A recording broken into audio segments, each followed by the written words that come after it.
we go again. The Quest podcast episode number 3. And this is with a very exciting guest, and he knows tons about nutrition, biohacking, health, stress management is a big thing, and also hydration, right? And we got in touch, ages ago, 1 year, 2 year, 3 years ago, and I reached out to him and we started to talk about test-based nutrition and back and forth. And eventually he decided to take a test, and I know he done reels and posts on social media, on Instagram and in his social media channels about this. And this is also something I work with here in Sweden and also in other countries.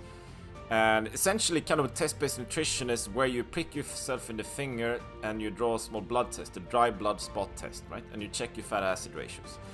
And now we can see that 97% globally they failed the test, like they have really bad results and they have a skewed ratio. And you can only get these fat acids from the diet, the foods you eat. Right? So we got to talk about these things. And we also got into talking about hydration because I joined his podcast, Cultivated Change, as a guest. And I talked about my US trip and test-based nutrition and fat acids. And we got to talk about hydration, and then I was thinking maybe I should invite Alex to my podcast, The Quest, as a guest, right? So I can learn more about hydration works. And I know in this episode we touch on the topic of coffee and hydration, and do you get dehydrated and these things, right? And my interest in this is obviously how is this connected to ultra endurance, ultra cycling and these things, right? So it's a very exciting episode. I think you find lots of value, and don't forget to check out the links on the show notes that are together with this episode if you want to check out Alex Corey and all the things he's doing, right? Okay, so check out the episode and enjoy. Stay strong. Perfect. Okay, cool. Here we go. And awesomeness, full of awesomeness. Today we have, or I have a very special guest, Alex. So we met a while ago. We've been in touch back and forth for like maybe 2 years. It could be 2 years, maybe a bit more. Yeah, a while. A while, huh? And then after about after that time, and now in November, December 2023, we started to chat a bit more about fat acids and stuff and catching up a bit. And now these days we are also working together, right? But I remember that you invited me to be a guest on your podcast, Alex. And then we talked about several things, of course. And I talked about my stuff, what I do, and endurance and coaching and all of these things. And I remember clearly that you mentioned hydration. So that is one of the topics I want to touch on today, actually. Because back in November, I was sort of figuring out what are my goals for 2024, right? And in the sense of endurance training and so on. So I have goals. Like just recently, last week, I purchased a start ticket to an ultra cycling event between Madrid and Barcelona in Spain, right? So that's about 700k. Max hours is like 51 hours. So it's like in one go, right? So I'm really looking forward to it. And then in 2025, my super ambitious plan is to do the World Championship in ultra cycling in Poland, right? So that's going to be an adventure. So my thoughts about, it will be very interesting to hear about hydration. But before we go into that topic, it would be great to hear a bit about you, Alex. Like, where are you from? Why do you do what you do? And what's your passion, And then I think let's take it from there. Welcome, Alex. Okay. Thank you. Thanks for having me on here. Yeah, so my name's Alex Corey, and the podcast that I had you on was Cultivating Change, and that's my business name. And I decided to get into that.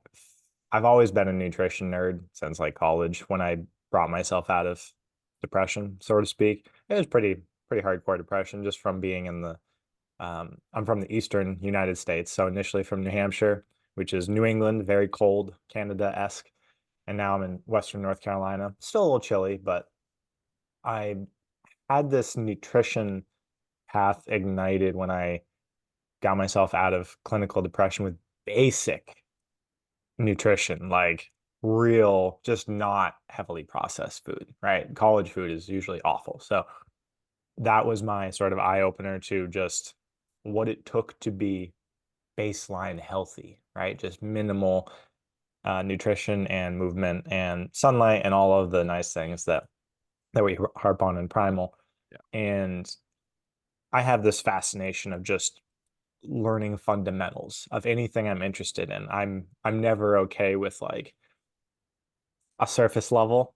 I'm just infinitely curious. So I dove way down into my own health, where my food came from, and that brought me to a farming path, which I went to Hawaii, learned how to farm, do permaculture, all these different farming styles, aquaponics, hydroponics. I taught a or hosted a permaculture design class, which is more integrated living systems last year. I co-manage a farm where I am. And all that's to say that I really like from the ground up everything. I like to know how systems work. So how agriculture works, how our food gets to us, how that feeds into our nutrition. And my most recent endeavor has been I actually had like about a month and a half ago, I had a bit of a nervous system collapse because I was going so scattered, too hard in too many directions. And I was personal training. I think a lot of health coaches have a similar trajectory. We start out as like personal trainers, and then we really like the nutrition aspect. And probably, I mean, I know for me, but I think this is most people, is a curiosity of what our own bodies are capable of. And that certainly was that drive for me. And I realized that the progression through all the different modalities of health, like personal training and nutrition and epigenetics and genetics and lifestyle and all of that, is just sort of to better understand my own body. So when I had my nervous system collapse, I had missed the whole like relax and nervous system regulation part, right? We're fed a lot of information on social media about just push, push, push. I was fine. I am great at pushing. They don't tell you that your nervous system has, like a window of tolerance, and if you push without any recovery, or the recovery you think, maybe my recovery was at like 60% stress level, and that's what I thought my recovery was at. Yeah, well, my body just shut me down.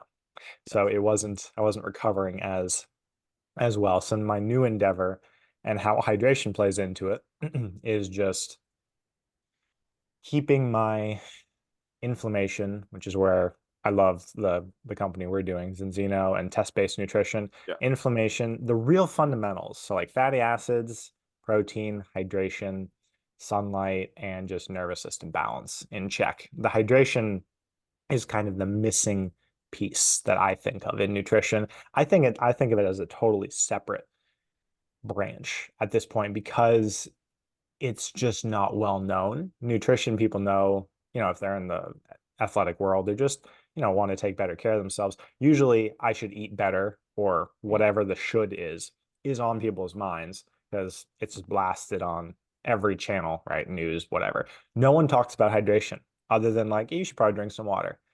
Yeah. It's as important as the food we put into our body. And I think, because as I started delving into it in the last 2 years, water is probably well, I mean, it's the most important other than just breathing. So breath work and water are key for nervous system regulation, which is why it's kind of come back around to hit me so hard in the last month. Is, your body's really good if you've trained it at utilizing stored fuel, which is what we train, right?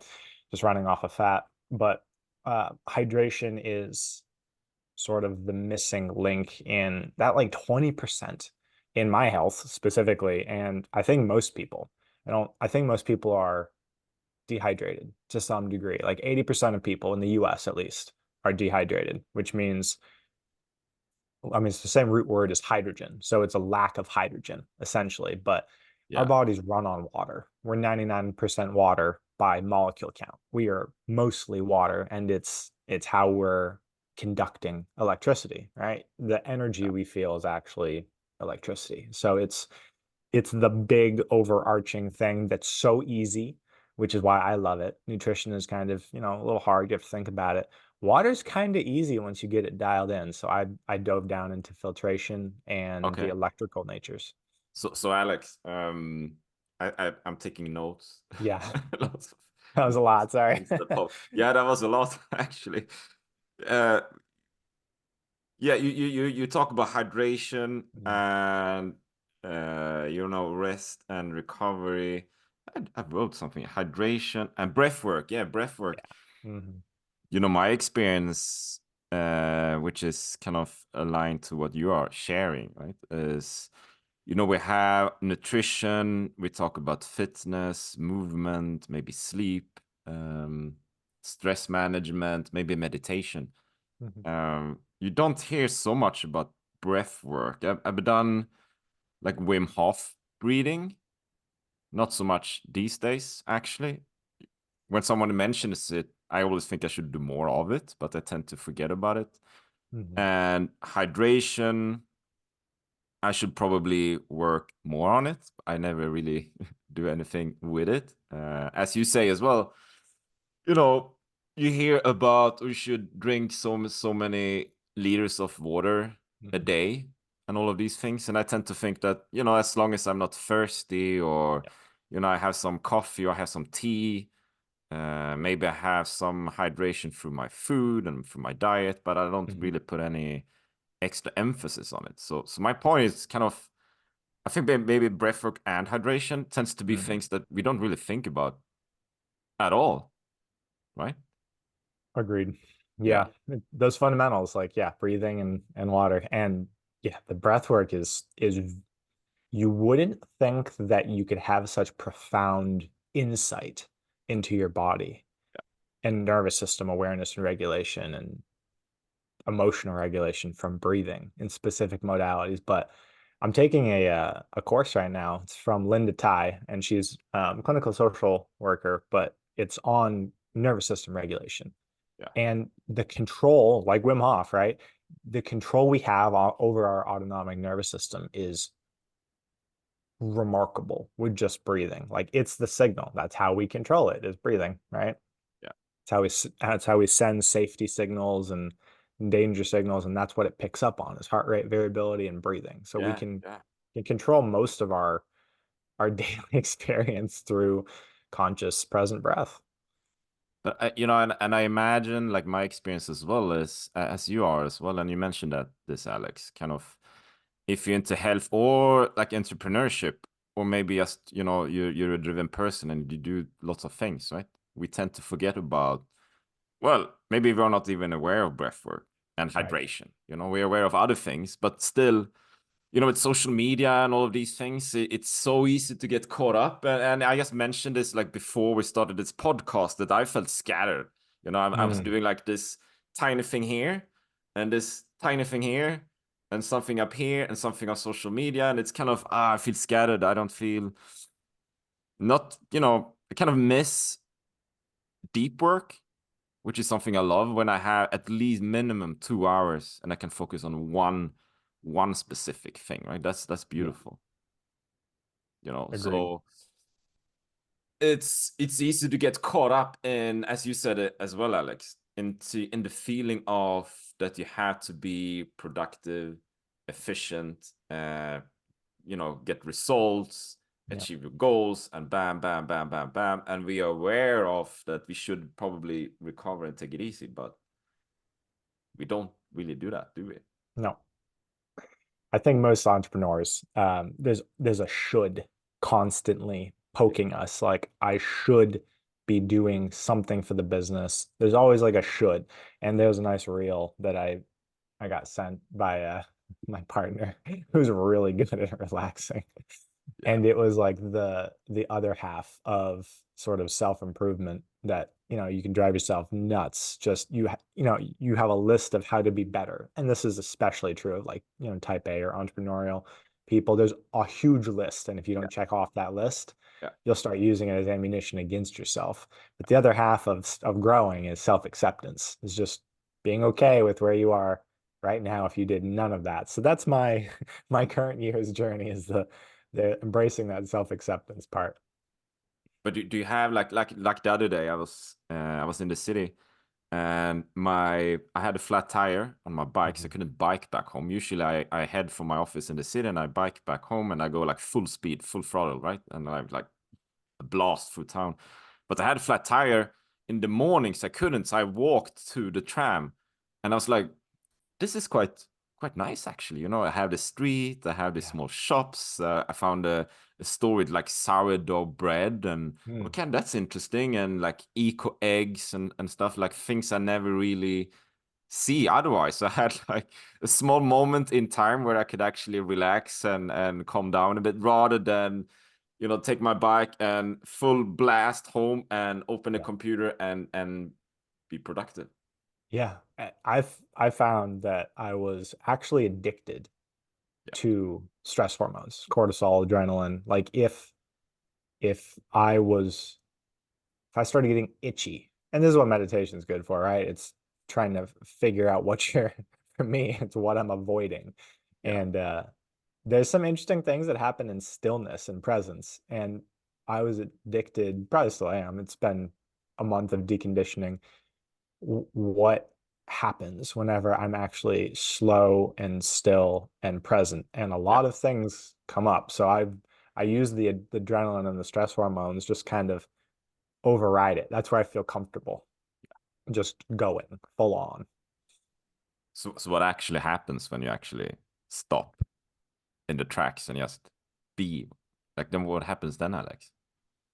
Oh, a deep dive into my own psyche, which is terrifying. Like, oh my God, you know. Yeah, well, I mean, it's one of those things, and this was mentioned in my nervous system regulation classes. Like some people have had things happen to them in stillness.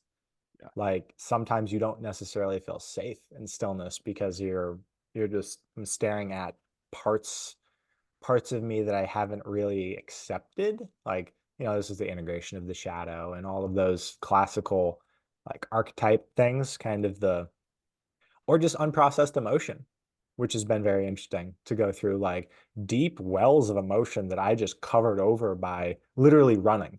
Like if I ever had felt myself going into a panic attack or anything when I was younger, I would just sprint, right? Adrenaline is a good way to get out of a panic attack because it overrides everything.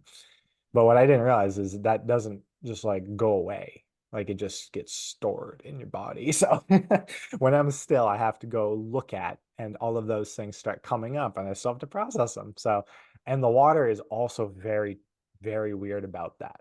Yeah. If you want to go into Yeah. Sure. the Yeah. deep side of water, Yeah. water stores, has memory. It's an information carrier. So they don't know where emotion is stored, but there's a good theory that it's actually stored in the microtubules of structured water that our body creates. So if you recycle water in your body, and a lot of people will know this if they change the water they're drinking, water, carries imprints of information. And if you recycle the water in your body, which is pretty easy to do, you can do it in about a week, it memories start popping up and you're like, where did that come Yeah. from? Yeah. So let's backtrack a bit, Alex. Yeah. Like let's talk about water and Mm. hydration. And I don't know much about water. I know, you know, a lot about, you know, nutrition otherwise and all of Mhm. these things and in my coaching and so on. But I don't really know much about water, and maybe the Yeah. listeners don't either. So share your like how you work with water. Hmm. I mean, where to begin from like a layman's perspective, Yeah. like the simplest forms possible. Like you Yeah. mentioned, like dehydration. I think you said like 80% of the Yeah. US are dehydrated. I mean, in my world, like water, that's like H2O, and it Hmm. comes from the tap. Let's Right. start from there, okay? Yeah. I mean, it for sure, our body at its simplest form needs H2O Yeah, from wherever you get it, right? Obviously, if you drink, most people acknowledge that tap water is probably not the best because there's just, the pipes it goes through are a little interesting. In the US, the irrigation infrastructure is a mess. It's a nightmare. Like if they change out a pipe, it is disgusting. What the corrosion level within that pipe is, you don't want to touch that. There's an expression like I put out a little reel. It's called straight from the pipes. yeah, You if you just peek under your sink, yeah, any non PVC, non like new compound that they make it in starts corroding pretty quickly. Like there's nothing that avoids the damage of water. Yeah. So it's less that and more what's in the water. So tap water, and it's probably better in Europe. Actually, most things are more taken care of in Europe. But in the US, we have a huge tap water database, and it's kind of terrifying. Like you can look up for anyone in the US, and there might be a European component or a sister company to it, but we have the Environmental Working Group, which is a non-governmental third party, massive tap water database. And you can just look up what's in your tap water by zip code where you live. Okay. And it's fairly alarming. So it's less like most people will know that, water is important Yeah. because all of your body runs on water, right? There is no organ system that isn't affected by water, and specifically by hydrogen. Yeah. But there isn't really a number of ounces or liters. It's usually half your body weight in ounces is like the threshold. So for 150 pound, what's that in kilos? Was it like half in kilos? For 150-pound person, that's about 75 ounces of water, which isn't a lot. I mean, it's a lot if you're not drinking any water, and you can definitely count fruit, anything that's a diuretic, Yeah. anything that makes you urinate. So any caffeine product, tea, Yeah. or caffeinated tea, coffee, I don't count because caffeine will actually, it's a 4-to-1 Yeah. loss ratio, meaning you lose 4 times the amount of water than you do from drinking it. And it's less the water, the H2O part, and more the minerals, right? That's why, athletes usually need to get some electrolytes because you flush electrolytes whenever you Yeah. Yeah. you Okay. urinate. So that's what caffeine does. So But for okay, Alex, I'm sorry to interrupt you. So no, you you're good. said like 150-pound person, like that's like Yeah, 68 kilos. How much of water half would that that be? in Half your that. So that's like ounces. So that's 34 half in ounces, which would be kilos, 3, 4, right. which is water basically. Yeah. Yeah. And then Yes. about the coffee, like caffeine, you said four I to don't one count ratio. that, and it's dehydrating. Yeah. So anything that has a diuretic in it. So Yeah. that's anything that makes you go to the bathroom. So anything that's, I mean, some people are more affected by caffeine than others, but it's actually, um, I don't remember where I saw this. It's a 4-to-1 loss of Really? electrolytes mostly. Yeah, you're Yeah. purging Like electrolytes, and salts and that's, yep, electrolyte. Yeah. salts. Salt, so sodium, potassium, magnesium, calcium. You just flush those out pretty quickly. So if you're doing, that's really enjoyable for a lot of people, and some people just need it to like get themselves going. Put that back with extra water and electrolytes. Yeah. Like my body is very sensitive. So I'll notice if I have a cup of coffee, I will have to have 4 times that amount of liquid, and I will dump an electrolyte stick in it to get me back to that sort of calm baseline. Your nervous system will be amped a little bit, so you'll feel like you have energy. But if you're stress testing your muscles a little bit, you might notice that, they get fatigued a little sooner, and so you just flushed all your electrolytes out Okay. if you go to the bathroom. Yeah. So for as an example, I have 1 cup of coffee, then I should have like Mhm. 4 cups of water. Is that what you're saying? Right. Have like a large, maybe I can't use the measurements, a quart. So have a liter. Yeah, Yeah. it's about a liter of water. That's about how much you lose Yeah. from a cup of coffee. Because like usually my morning routine, I wake up, I go to the gym these days. Like I Yeah. wake up, I have my like light alarm Hmm. with the light rather than a Me too. sounding I have that. alarm, right? Yeah. Which is better, right? And Hmm. then 5 minutes afterwards, and I've been really successful lately. I head to the gym. I have a gym like 150, 200 meters from here. So I have my alarm, and then 5 minutes later, I'm out of the door, which is really good. And I start to move and stuff. And then I get back, and then I want my coffee, right? So I take my coffee with some butter in it and MCT oil. Hmm. You, However, I always feel like I need to go to the bathroom, several Yeah. times in the morning. Like, not once, maybe two, three, maybe 4 times even. Yeah. That's a lot. And Oh yeah. usually in the morning, I can feel a bit I don't know, like tired, and maybe I even have a second cup of coffee because Right. it's good with the coffee, right? And maybe today I had like a half third cup as well. And this is If you before noon. have that with electrolyte, so if you have just for one morning, I mean, you can have your coffee. Coffee is really enjoyable for a lot of people. It's been an issue for me just because of my nervous system, but Yeah. If you do electrolytes, so Yeah. some sort of salts, Dr. James DiNicola Antonio really harps on this in the US. I love his content. If you do bioavailable electrolyte in clean water, we'll talk about filtration in a minute. In the morning, when you would usually have coffee, before your coffee, you still have your coffee, you'll notice that charge. You'll literally feel like your body's getting a little electrified. That's because that's where all the charge comes from. You're giving your bioelectric body conductivity, if you would. Yeah. And then the thing that we have to worry about in the US, and you you may have to worry about this as much as we do, is just filtration, which is probably where most people get overwhelmed because we have 23,000 different filtration companies in the US. 23,000 companies. Thousand. Yep. And they're all competing for the exact same thing, which is just to get in your fridge or on your tap or give you something to put on your countertop for you to pour Yeah. awful water into. And we have bottled water companies that are just as bad. In the US, there's no real regulation on, I mean, well, I shouldn't say that. The FDA and the EPA, so our Environmental Protection Agency, and the FDA have like baseline standards for what's allowed in the water, but they can't keep up. Like the amount of industrial stuff we have pouring into our water systems, which is why filtration is so important. And the thing I always harp on, because filtration can be overwhelming because there's so much marketing and language, kind of like nutrition Yeah. around it, right? There's pasture raised eggs, there's free range, there's organic, there's organically, there's all these words. And filtration is no different. And so my water group, Vital Flow Water Co. that I co-founded, basically just harps on third-party testing, like non-governmental, third party. Just look up what the filter actually does. There's a huge website that we use called NSF Okay. International, nsf.org.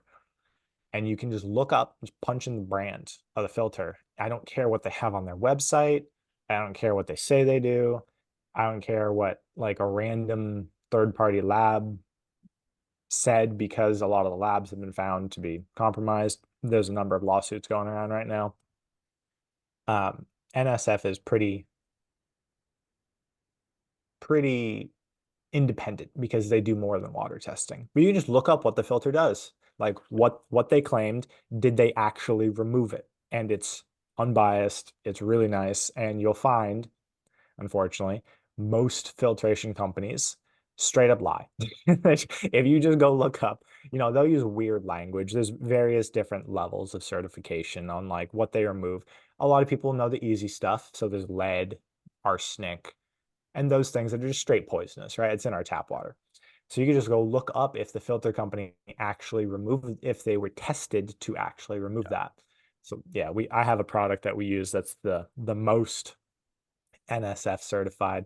We hear a lot of stories nowadays about like forever chemicals, pesticides like atrazine, pharmaceuticals in the water, right? You put something down your Mhm. toilet, and if someone's using a recycled water system in their town, or it just gets in the groundwater, everything ends up in the water system. Everything degrades back to water. Microplastics, these are all endocrine disruptors, right? They're just screwing with our hormones. So filtration is like the most important part in regards to hydration in my mind. If you're just drinking extra tap water, Yeah. trying to get your extra hydration, you're just taking in more Yeah. poison. A lot of people will just feel worse because Yeah. we can pretty easily avoid these things with food. Most people know, about clean food, but water's a little trickier sometimes. So Alex, I'm thinking, and first, it reminds me, I'm not so sure, like in Sweden, we have this Swedish self-confidence, I suppose. Like we have the best water in the world. That Hmm. is what people believe anyway. I'm not sure that is true, You but might. that's what people believe, you know. I have a filter on my tap, actually. I should have probably Mhm. changed it. It's been there for some time. But what my point is that people don't even see if it's necessary to think about it because you just Right. take it for granted, right? Right. So I'm sure because we have old pipes here, right? Yeah. It's nothing different, right? So it doesn't really register on most people's radar. And another thing I was thinking about as well, it's kind of what we talked about in the podcast when I joined you. Alex, like with omega Mhm. 3s, like there are so many, like 500 million people are taking omegas, right? But Yep. we know after testing that like 97% fail the test. So that must mean that the consequence of that must mean that most brands, they don't deliver on their promise, right? They sell you something, Right. but it doesn't work. Right. That's a huge point. Yeah, Um, Not to rag on any specific companies, but I loan out my water gear to people just for them yeah, to see the difference. yeah, And it's pretty amazing that people will feel how rapidly water hits them. Like they feel actually, no one ever really knows that they're dehydrated until they feel hydrated, right? yeah, So whenever I give someone my filter and my ionizer, they're very confused yeah, for like, you know, the first couple of times. You're like, why do I feel different? And you're like, you've never been hydrated before. Or you've never felt it hit that quickly. Usually maybe there's a slow, you don't feel like you're dying anymore, but very few people have felt like a charge, like an increase in energy from drinking water, which what it's supposed to do. If we had natural springs everywhere, running over rocks, picking up the trace elements, and actually creating molecular hydrogen doing that, you would feel energy from water. So it's very interesting for me for people to go from drinking like, a generic bottled water brand. Like we have Dasani and Fiji and literally hundreds of different brands of bottled water over here. And they're usually reverse osmosis, which yeah, means just stripped of everything. And then they might add some stuff back in. Or now some companies are getting wise to the fact that people are looking for the word ionization, which means charged water, just some electrical charge. But it's still kind of dead. It's killed. They kill the water and then they try to bring it back to life. Doesn't really work all that well, and people feel that. So if they go from drinking whatever bottled water to water that kept its natural minerals and that was just removed the contaminants yeah. and then kept the electrical charge, it's a difference of like, I just drink water not to die, and I actually feel energy from the water.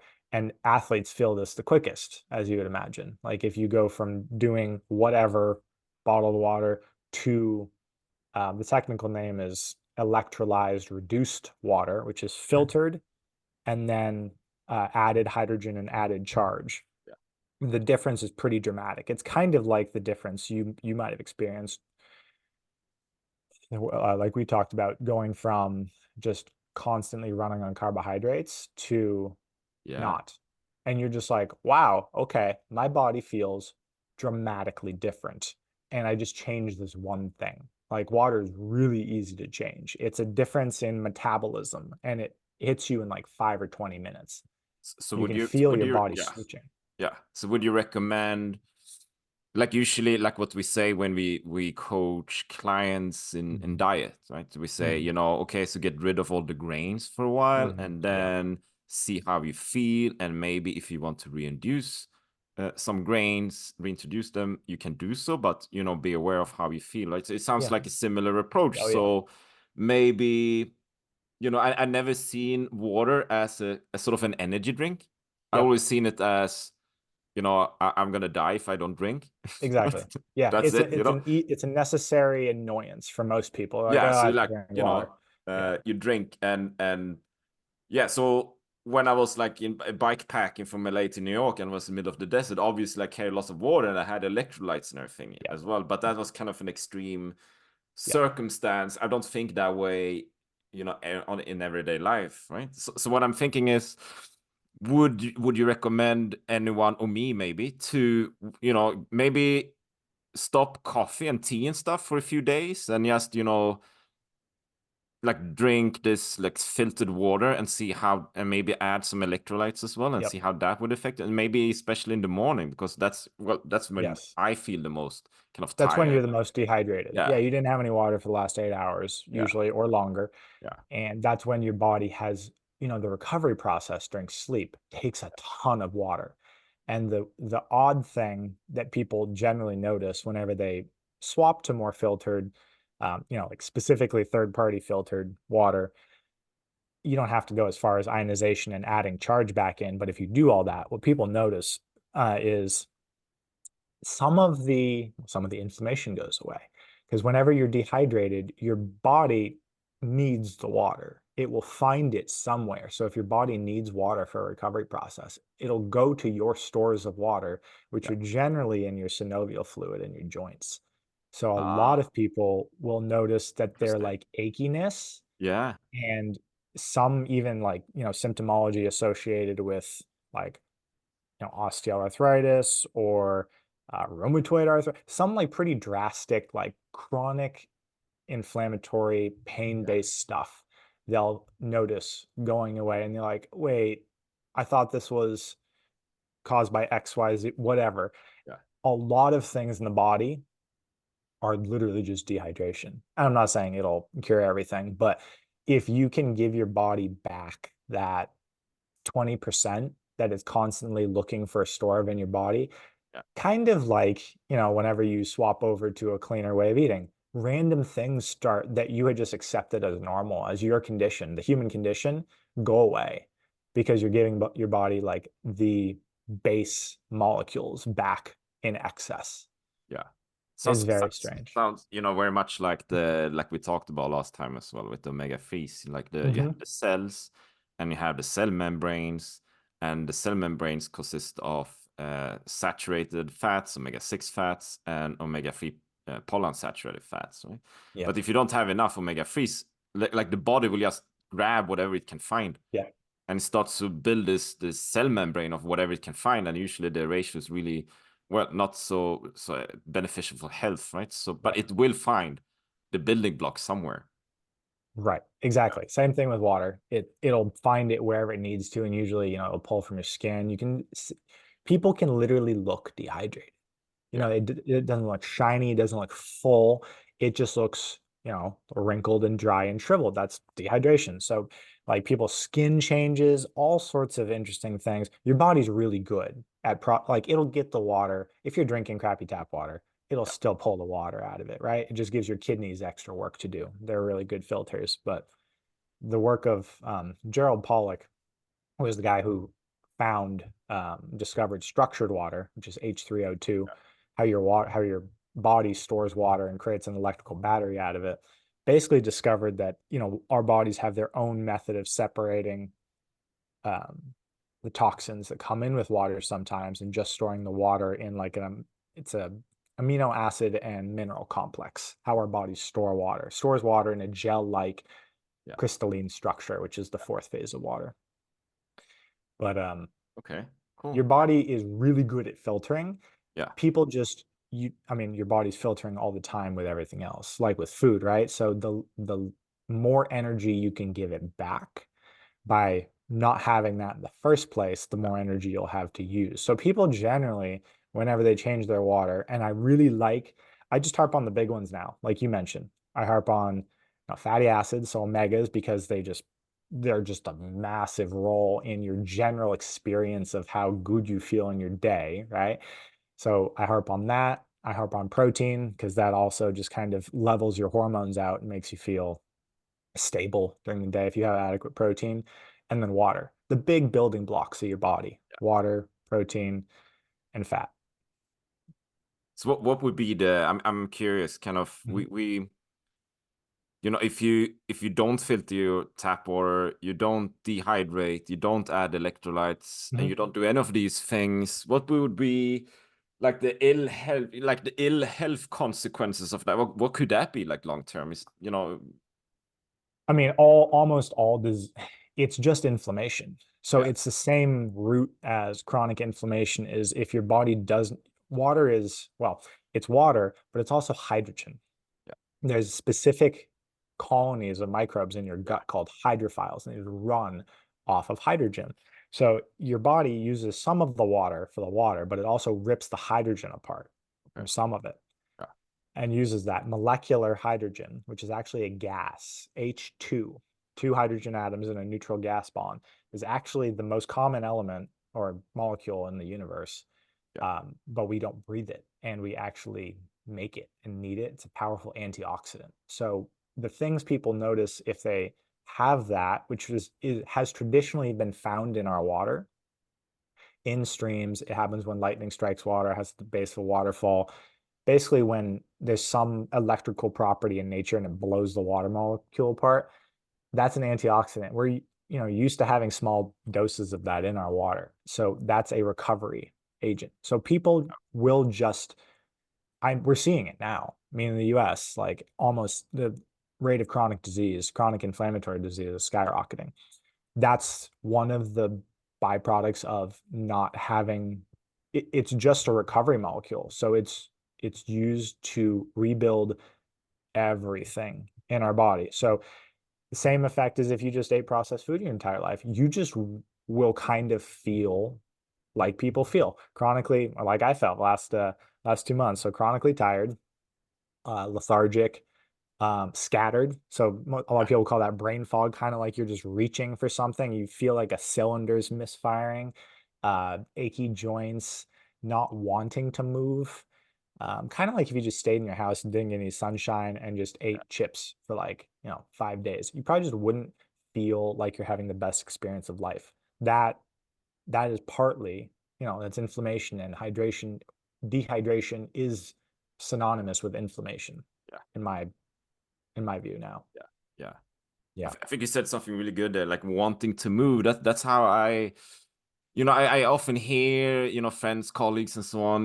They maybe they know I do endurance training, and I exercise basically every day, not necessarily like high interval training and stuff, like more like slow things, But you know, and often I hear they're kind of too tired or whatever, and they have excuses and these things. But Mhm. I think that if you are healthy and you feel healthy, you have energy and so on, you will want to move. Mhm. It's kind of just a result. It's a consequence. It's an effect of having good health. You will want Yeah. to move. It's not really about I need to make a decision and go out and run.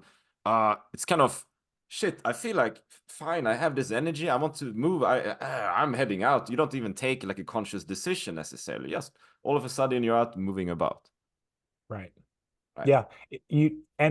Just having energy makes you want to move, right? And your Yeah. thyroid, the thyroid's really good at controlling your Yeah. metabolism. Yeah. So if you're just sort of scattered and exhausting your energy just to get through your day, yeah, you're probably not going to want to move. And Yeah. water and fatty acids are like the big movers of that, right? So your inflammation, there's easy things to do for your Yeah. inflammatory levels, Yeah. omega-3s, right? Like we talked about, stress reduction.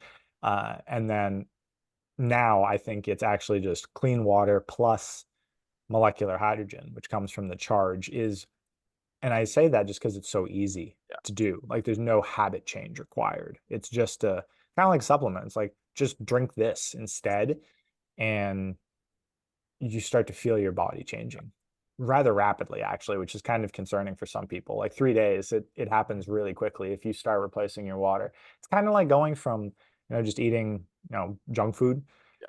all day to if you just go to like, regeneratively raised, pasture raised, just high Gonna quality food. 3 days, you'll hit a little detox period, and then you feel different. That's cool. I'm gonna experiment with this, Alex. Yeah, it's cool. Yeah, recently I've been on omegas and testing and stuff for years, but I realized recently I've been kind of lazy. I haven't really I've taken it basically every day, but sometimes not the Mhm. full dosage and stuff. Like, these things Yeah. happen, We know things, but no, we don't necessarily take action on them all the time. So now I like in my kitchen I have this huge whiteboard with all the numbers. I love numbers. It's like coordinates, like coordinates on a Yep. map, right? So I'm really, really diligent. I suppose that's the word now, like to keep track of all these things. And this is what I will try this as well with water actually. And I'm also thinking, for like, what are your thoughts then, Alex? Like for endurance training Mhm. and racing and stuff. So, like for instance, this race I'm doing in Spain, that's 700K. It's in May, so it's probably gonna be like 25, 30 degrees Celsius. It's throughout the Mm. night. It might take, I don't know, like on top of my head, 30 plus hours, maybe more. Yeah. Um, And I'm gonna carry electrolytes, I imagine, because it's gonna Mhm. be a long race. But what would your suggestion be, or your advice or recommendation be, in order to keep like good hydration levels for such an Mm. epic race, right? So you can train adequate hydration. Well, when is this again? Did you say May? And May, like 30, like Oh, that's last day plenty of of time. May. Yeah. The tricky part is, well, you're very fat adapted at this point. The tricky part is usually storing enough water, right, in your muscle cells. So 3 grams of water stored per gram of muscle glycogen. Yeah, But you're probably really good at preserving muscle glycogen at this point, just because you've been fat adapted for so long. So your body probably just is good at running off of fat and actually preserves the glycogen for the most part. I would say the type of electrolyte makes a big difference. And this is weird to some people. There's companies now that are producing negatively charged, negative millivolt electrolytes, which is actually what your cells need. So I would say it's less about the quantity of water and more kind of like we talk about in our health realms about bioavailability. As in, we can just take in, electrolytes all day, cheap electrolytes, but if they're not in the right form, your body has to recharge them, literally, like convert the charge on. So my whole thing about hydration is giving your body things in the proper form so it doesn't have to digest and spend energy assimilating them. yeah, That's kind of what I do. Like your body's really good at doing all of this, right? It does it in milliseconds. But if you're doing something for 30 hours, you don't want to have to give your body an extra task to do. So I also love creatine. yeah, There's a company, Mike Mutzel's company, Myoscience Nutrition, makes a electrolyte stick that's formulated. It's got creatine monohydrate bound with a specific type of magnesium. um, that's a powerhouse in my opinion because creatine stores water. So it's and gives you energy because it lends energy back to ATP, which is why bodybuilders use it. So yeah, I'm a huge fan of these little things like filtered water with extra hydrogen in it if you can, but to be able to absorb that quickly, you need it with the proper electrolytes in the proper forms. And creatine is kind of just a little hack in there because it helps water move into the muscle cells more quickly. So I would say simple things like that, where just like the proper form of electrolytes. And these things aren't that expensive. It's just companies are now paying attention to this, right? It's not the dirt cheap stuff. It's maybe like, instead of 30 cents a packet, it's 60 cents a packet. But yeah. if it's in the right form and your body can get to it, it makes a dramatic difference in how quickly energy can get to your muscles and how much Yeah. water you can store. So what would the right form be? Look for, I mean, they'll usually advertise it. It's negative millivolt. Okay. There's a couple companies doing this now, and it'll say like, they'll have it in their advertising because it Yeah, costs a little more to make it that way. But creatine monohydrate has been studied for like 50 years. It's yeah, kind of like whey. It's really good at getting water into your muscles and lending energy back to you. You don't have to worry about that one, but people use different forms of magnesium yeah, really differently. Like some bodies just are able to get it to different parts, different organs, different muscle cells. So like a lot of people who are having trouble with sleep will notice magnesium glycinate is fantastic because glycine can get across the blood-brain barrier. Whereas some other cheap forms of magnesium, like magnesium oxide, don't have any real noticeable effect. yeah, And it's still magnesium, but it's whether or not it can get to you. So that's kind of what I go for is different forms of calcium. There's different ways that all these elements are bound and whether they can get to you. So yeah, magnesium, I like magnesium malate yeah, for muscle contraction. That's what helps. Like I cramp if I'm out for a long period of time, but magnesium malate is um, that or what's the one that Myoscience has their magnesium bound. They use Redmond real salt, yeah, very specific formulation of that, and they bind it to taurine. And that's really effective for me. So there's a lot of trial and error in this, right? Every body tends to be a little different, but I think it's worth playing around with electrolyte sticks that don't have like added sugars. There's plenty of ones that just use, high quality products. And it'll be like a dramatic, you'll probably notice this. Okay. Like you'll just feel more energized for hours, probably. I'm curious if it would be, we will round this up, Mhm. this podcast as well, and I will ask you one final thing as well. But I'm kind of curious if it would affect like joint pains and stuff. Yeah. Like to get hydrated again. I Yeah. had some issues with my back, and I've been working on it for a long time. That would be curious to see if there's kind of a connection between hydration and joint, There's a pain. direct connection. Yeah. I Yeah. mean, it's literally just fluidity, right? So it's most, well, at least chronic, but I would say I had a podcast. I used to do a pain education podcast with someone locally, and arthritis is diagnosed as dehydrated joints.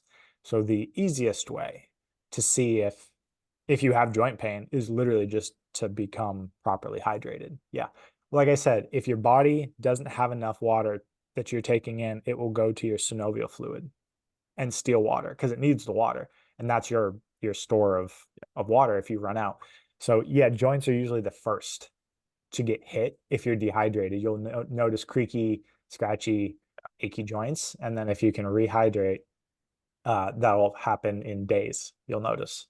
Like weird, because when I'm out biking for hours on end, I can Mm-hmm. begin by feeling like, oh, my knee is a bit sore or something, and my back.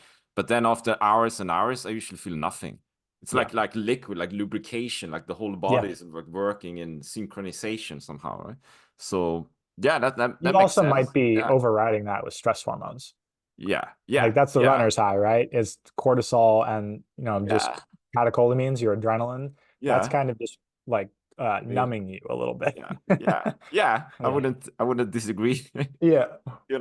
So okay, so Alex, so let's round this up. I, I Mhm. I got lots of value, and I hope the listeners or Oh, the good. viewers have lots of value and insights into the importance of hydration as well. So my last question is essentially like, Alex, do you have something you want to share with the listeners or the viewers, like something you feel is like you missed something, or you have the Alex message or something? Feel free to do so. Mm. I mean, at this point in my health pursuit, I'm actually, even though I just gave a whole bunch of information about sort of what to look for, I'm actually coming to the realization that the stress that we create, sort of all of these health-based anxiety things that I at least think about, sort of the things that I should be doing, and oh, I'm hurting myself. I think the stress of that is actually doing a little, like, way more damage, especially to our nervous system. So I'm actually trending towards the like a little more enjoyment and, like don't worry about it so much. Like it's easy to take care of these things. There's a lot to worry about in health or the pursuit of optimal health, things that you can do, which is why I like the big movers like water. It's easy, doesn't require willpower. Is save your willpower for things you actually care about and take care of the easy things that are just, bringing your energy levels down and hitting your nervous system. So take care of your nervous system and get the easy things out of the way so you don't have to stress about them, because stress is the real nightmare, at least in my life. Thanks, Alex. And I will share, like, send me links and stuff for you so Mhm. people can reach out to you. I will add that Cool. in the show notes afterwards as well. And thanks for joining the podcast. It was a blast to have you. Thanks so much for having me. This was fun. Thanks and cheers. Cheers. And that is the wrap up for today's episode. Thank you so much for tuning in. You can find me on all main social media platforms such as Instagram, Facebook, TikTok, even on LinkedIn under the Primal Swede. Okay, so follow me there for behind the scenes content from the podcast, but also where I share more info about nutrition, fitness, endurance, bikepacking, and all of these things, adventure, right? About the podcast itself, make sure to subscribe and follow the podcast. I'm on all main podcast platforms like iTunes, Spotify, and so on, okay? If you're watching this on YouTube, make sure to subscribe to me on YouTube as well so you don't miss anything else I put on my YouTube channel, okay? So now to finish this off, I really hope you got value and inspiration, and just one final thing: stay strong, kick ass, and be a beast, my friend. Go after your dreams, chase your dreams, never give up. Cheers, bye.